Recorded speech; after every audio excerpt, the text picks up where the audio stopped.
just begun to live. I think catch a cab. Now I got you.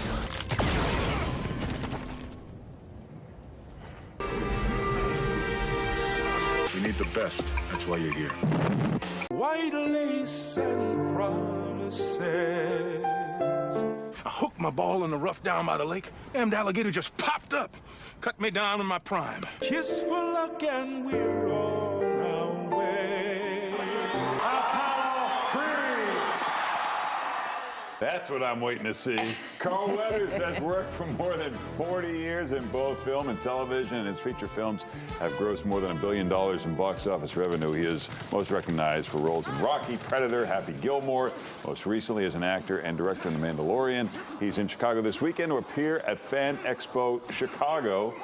And he joins us this morning. Good morning. Good morning. Good morning, Chicago. So great to have you. Thank you. Thank you. I can only imagine when you go to one of these expos, the line is just wrapped around the building. We have a few people that You have a show few up. people. Just a few. When yeah. you're talking about just the things that we listed on here, is it Rocky fans, Mandalorian fans? Who do you get the most of? Oh, I got to tell you, it's amazing to me that over the years, you said over 40, it's nearly 50. Oh, my gosh. In a year and a half, it'll be 50 years that I've been professional actor. Somebody's been paying me for it, Yeah, right? yeah. So the generations are spanned. Yeah. There's grandma and grandpa, and then there's mama and papa, and then there is the daughter and the son, and then there's their daughter and son. Isn't that something? But that's the thing, though, right? That it spans all those generations. That these films, all of these films, have become,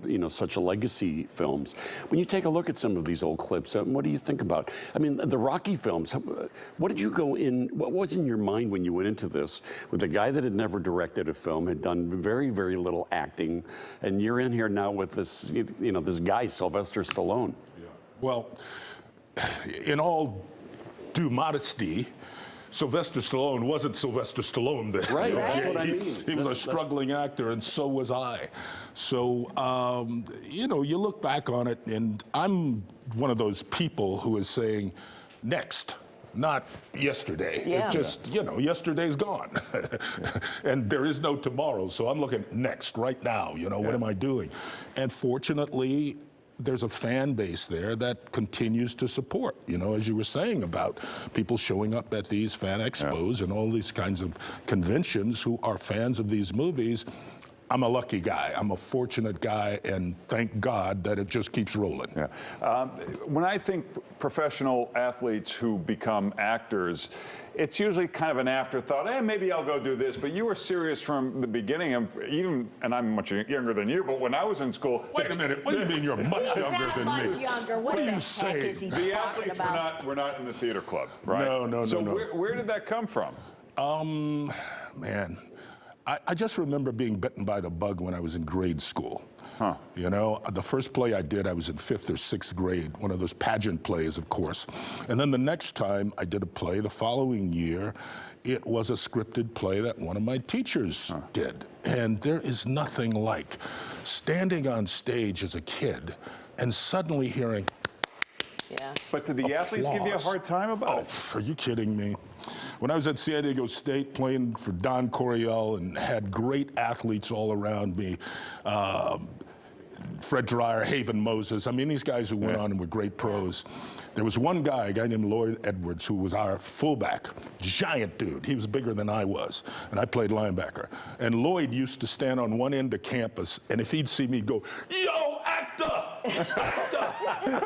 And of course, I'm going, oh my God, because I want to be an athlete. I want to be known as a great player, So yeah, it's been interesting with the athletes. And you're an athlete, but then being a football player and making yourself into a boxer, people probably for years thought you were a boxer. You thought you were Apollo Creed. You became friends with Muhammad Ali. Yeah, many still do, but I know the truth, and so do real boxers. They know the truth.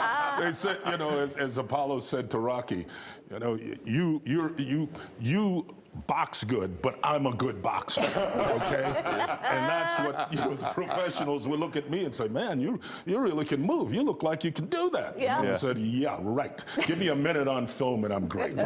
Probably so much training and choreography, right? Goes into even the shortest of those boxing scenes. Oh, absolutely. But I mean, the idea is, as an actor, what my job is real simple. It's to make you believe. And if I don't do that, then I'm not doing my job. So whether it's playing an athletic role or in Happy Gilmore, the golfer with one hand, and then obviously playing piano. Folks, that wasn't Carl Weathers playing piano. They used someone else's hands. Those hands weren't as beautiful as mine, all banged up linebacker hands. But you can sing too. That I can do. Yeah. I recorded a couple times for a couple companies, and it went nowhere, but I pretended, Yeah. Well, we got more with Carl Weathers coming up. Fan Expo Chicago is today, July 10th at the Donald E. Stevens Convention Center. You can find more at the website on your screen and the code, and we will have more with Carl coming up after the break.